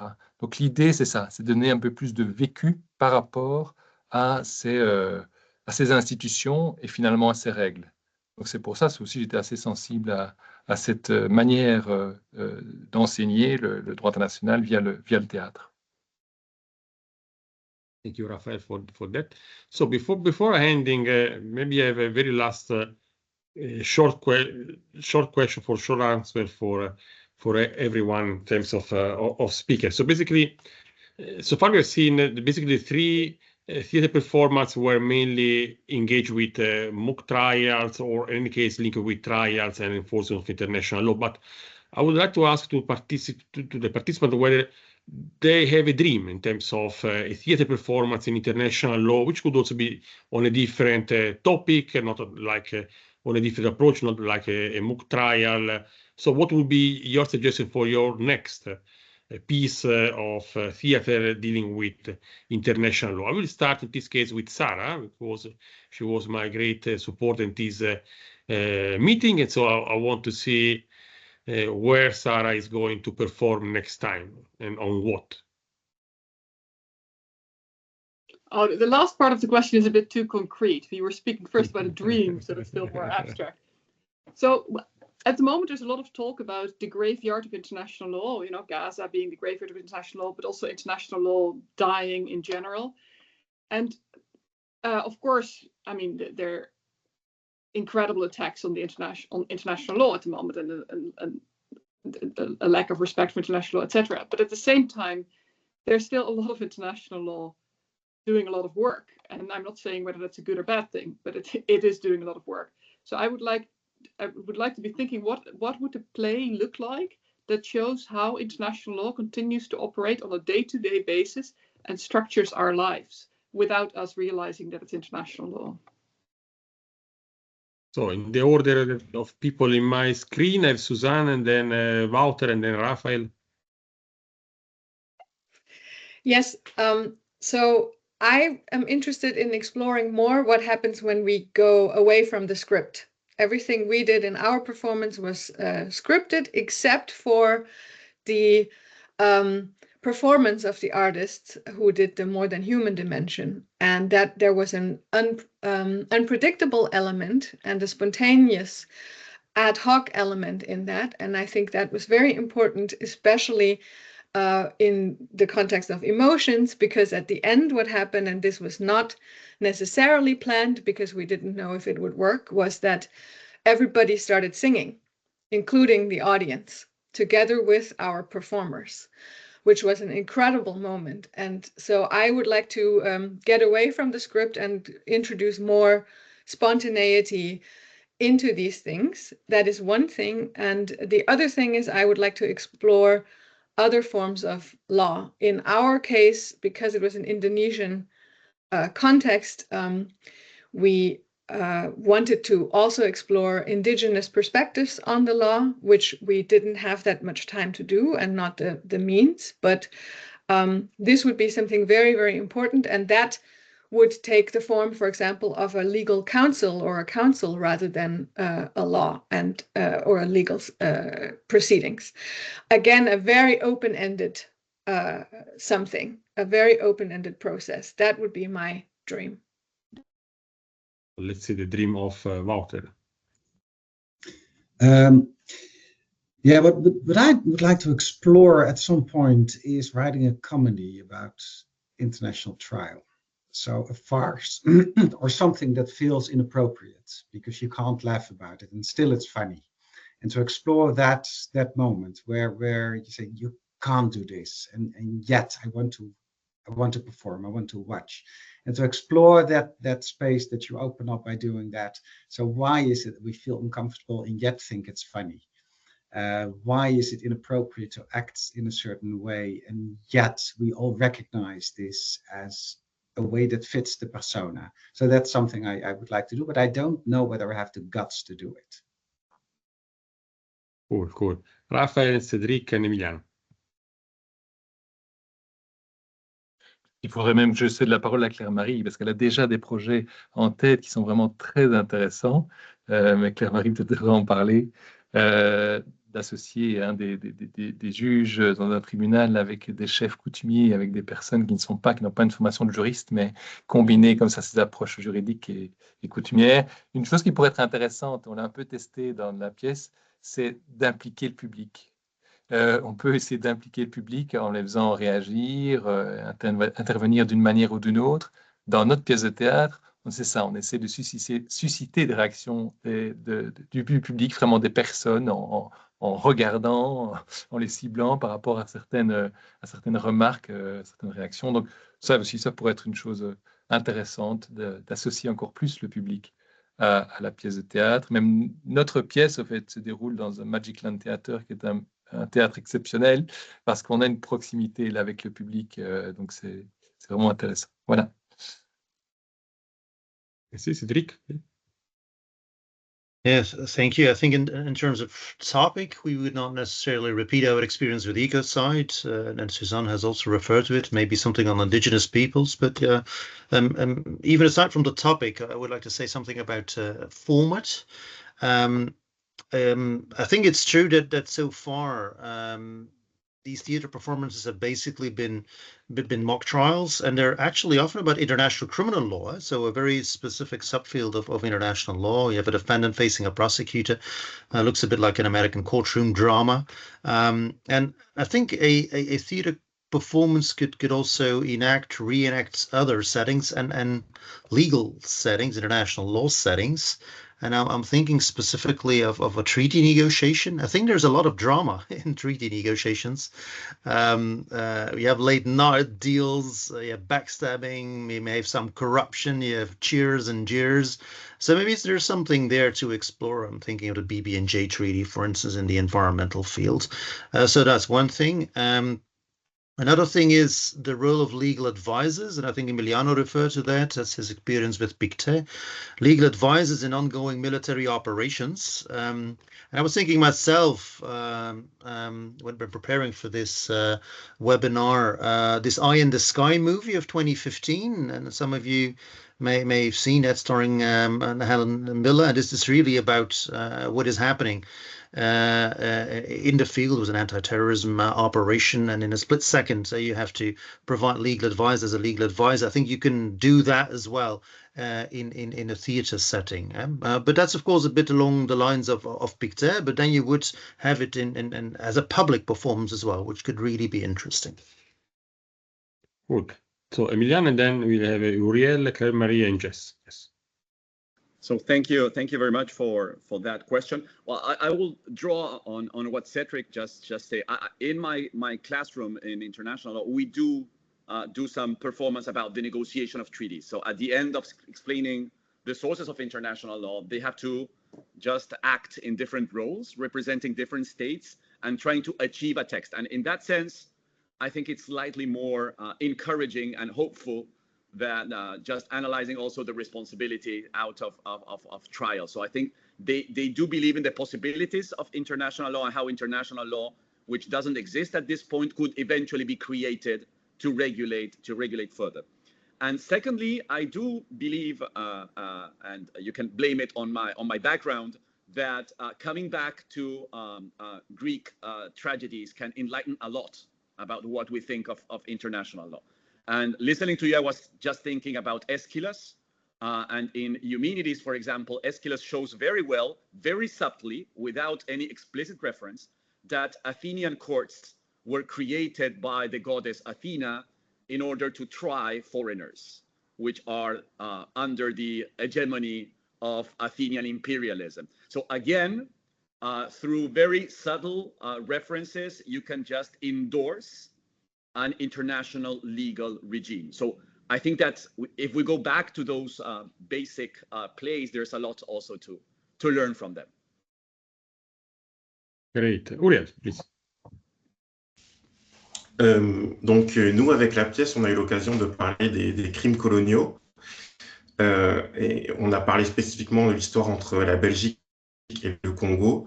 Mais il reste énormément de choses à dire sur les crimes coloniaux.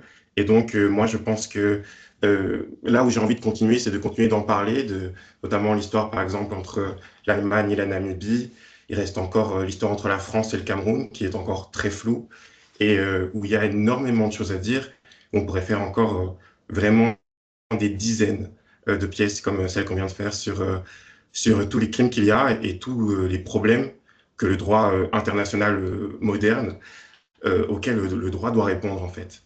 Et donc voilà, ce serait mon rêve. C'est bon, c'est bon. Claire-Marie. J'entends tes rêves, Uriel, c'est noté. Oui, moi de mon côté, j'ai des idées, il y en a plein, c'est sûr. Mais comme ça, s'il fallait choisir, oui, sans doute quelque chose autour d'un tribunal mis sur scène qui mêlerait le droit coutumier et puis le droit classique. Et qui toucherait aux questions environnementales. Et puis aussi, pourquoi pas, quelque chose autour de la liberté d'expression, pourquoi pas une mise en abîme totale, justement, avec un directeur de théâtre qui serait sur le banc des accusés parce qu'il a tenu une pièce qui touche au droit international pénal et qu'il a fait de l'humour. Et puis de là, on peut se poser plein de questions. Donc oui, peut-être liberté d'expression et environnement, si vraiment il fallait choisir. Voilà, voilà. Last but not least, Jess. Just very quickly, just to build on what Cedric was saying, I think treaty negotiations can be really dramatic and really interesting. And also, I'm just thinking about not only the negotiations themselves, but the stories that lead up to that treaty idea even being posed as a concept, right? I think that can be a very interesting story to tell. So, like in my research, I look at how the 1970 UNESCO Convention got made, how that story, and that has very long colonial roots. So yeah, that was just one of the ideas. And the other thing that I think is a little bit related, it would also be very suited to dramatic, theatrical interpretation, is how does a crime get made? How does an international crime get made? Who gets to make it? How does it get made? That could be another aspect that could be interesting.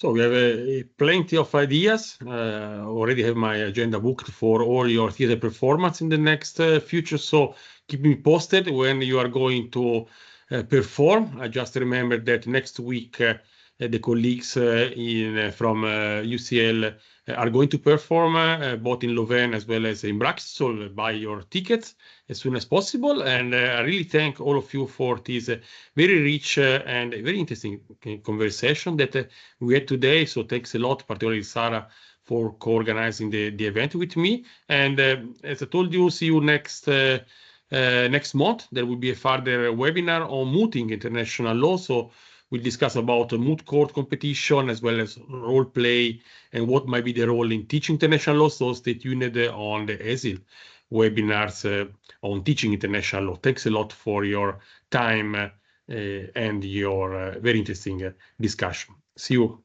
Bye-bye. Thanks, Giulio. Bye-bye. Thanks.